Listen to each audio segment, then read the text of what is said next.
ଆସନ୍ତୁ ଭାଗ୍ୟ ଆଉ ଇଚ୍ଛା ଭିତରେ ଥିବା ଫରକକୁ ଦୁଇଟି ଅଲଗା କାହାଣୀ ଜରିଆରେ ବୁଝିବା।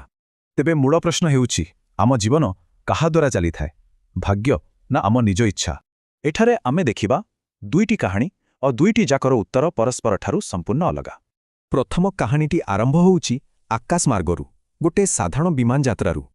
ଆଉ ଦ୍ୱିତୀୟ କାହାଣୀଟି ହେଉଛି ଗୋଟେ ଭୟଙ୍କର ଷଡ଼ଯନ୍ତ୍ରର, ଯାହାକୁ ବହୁତ ଯୋଜନାବଦ୍ଧ ଭାବେ କରାଯାଇଥିଲା। ଆମ ପ୍ରଥମ କାହାଣୀର ଆରମ୍ଭ ହୁଏ ରାଧିକାଙ୍କଠାରୁ, ଯାହାଙ୍କ ଭାଗ୍ୟ ଏକ ଅଜବ ମୋଡ଼ ନେଇଥିଲା। ଶେଷ ମୁହୂର୍ତ୍ତରେ ଯାତ୍ରା ବାତିଲ କରିବାରୁ ତାଙ୍କ ଜୀବନ ବଞ୍ଚିଗଲା। ତେବେ କ'ଣ ଏହା କେବଳ ଏକ ସଂଯୋଗ ଥିଲା? ହେଲେ ଯେଉଁମାନେ ସେହି ଫ୍ଲାଇଟ୍ରେ ଯାଇଥିଲେ, ସେମାନଙ୍କ କଥା ଭାବିବା। ଯାତ୍ରାର ଆରମ୍ଭ ବେଶ୍ ଖୁସିର ଥିଲା। କ୍ୟାବ୍ ଭିତରେ ଖୁବ୍ ଉତ୍ସାହ ଥିଲା। ପିଲାମାନେ ସେଲ୍ଫି ନେଉଥିଲେ, ଏପରିକି ଜଣେ ପୂର୍ବତନ ମୁଖ୍ୟମନ୍ତ୍ରୀ ବି ଥିଲେ। କିନ୍ତୁ ହଠାତ୍ ପରିସ୍ଥିତି ବଦଳିଗଲା। ବିମାନଟି ଜୋରରେ ଥରିଲା ଆଉ ଦୁଇଟି ଯାକ ଇଞ୍ଜିନ୍ ଫେଲ୍ ହୋଇଗଲା।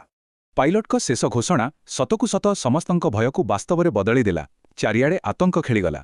ଏହି ଭୟଙ୍କର ଦୁର୍ଘଟଣାରେ 200ରୁ ଅଧିକ ଲୋକଙ୍କ ଜୀବନ ଗଲା, କିନ୍ତୁ ବଞ୍ଚିଗଲେ ମାତ୍ର ଜଣେ। ଚାଲନ୍ତୁ ଏବେ ଆମ ଦ୍ୱିତୀୟ କାହାଣୀକୁ ଯିବା। ଏହାର ଆରମ୍ଭ ଦୁର୍ଘଟଣାରୁ ନୁହେଁ, ବରଂ ଏକ ଉତ୍ସବରୁ ହୋଇଥିଲା। ଏ କାହାଣୀ ହେଉଛି ସୋନମ ଆଉ ରାଜାଙ୍କର। ନୂଆ ନୂଆ ବାହା ହୋଇଥାନ୍ତି ଆଉ ସୋନମ ତୁରନ୍ତ ହନିମୁନ୍ ଯିବାକୁ ଜିଦ୍ ଧରିଥିଲେ। ହେଲେ ଏହି ହନିମୁନ୍ଟା ଯେମିତି ଦେଖାଯାଉଥିଲା, ପ୍ରକୃତରେ ସେମିତି ନଥିଲା। ଏହା ପଛରେ ଥିଲା ଏକ ଭୟଙ୍କର ଯୋଜନା। ସୋନମ ତାର ପ୍ରେମିକ ଆଉ କିଛି ସହଯୋଗୀ ମିଶି ଏକ ଯୋଜନା କରିଥିଲେ। ପୋଲିସ ଏହାକୁ ସେଲ୍ଫି ମର୍ଡର ପ୍ଲାନ୍ କହିଥିଲା। ମେ 22 ତାରିଖରେ ତାଙ୍କର ପ୍ରଥମ ଚେଷ୍ଟା ବର୍ଷା ଯୋଗୁଁ ଫେଲ୍ ହୋଇଗଲା। ତାପରେ ଗୋଟେ ଜରୁରୀ କଲ୍ ସବୁକିଛି ବଦଳିଦେଲା। ଶେଷରେ ପୁଲିସ ରାଜାଙ୍କ ମୃତଦେହ ପାଇଲା ଆଉ ତଦନ୍ତ ପରେ ପୂରା ଘଟଣା ସାମ୍ନାକୁ ଆସିଲା।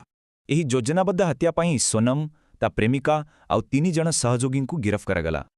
ତ ଏଠି ଆମ ପାଖରେ ଅଛି ଦୁଇଟି ଦୁଃଖଦ କାହାଣୀ। ଗୋଟିଏ ସଂଯୋଗରୁ ଘଟିଛି ତ ଆଟି ପୂରା ଯୋଜନା କରି। ଏ ଦୁଇଟି କାହାଣୀ ଭିତରେ ଥିବା ଫରକଟା ହିଁ ସବୁଠୁ ଗୁରୁତ୍ୱପୂର୍ଣ୍ଣ। ଗୋଟିଏ ଭାଗ୍ୟକୁ କେହି ବଦଳେଇ ପାରିଲେନି, ଆଉଟିକୁ ନିଜେ ତିଆରି କରାଗଲା।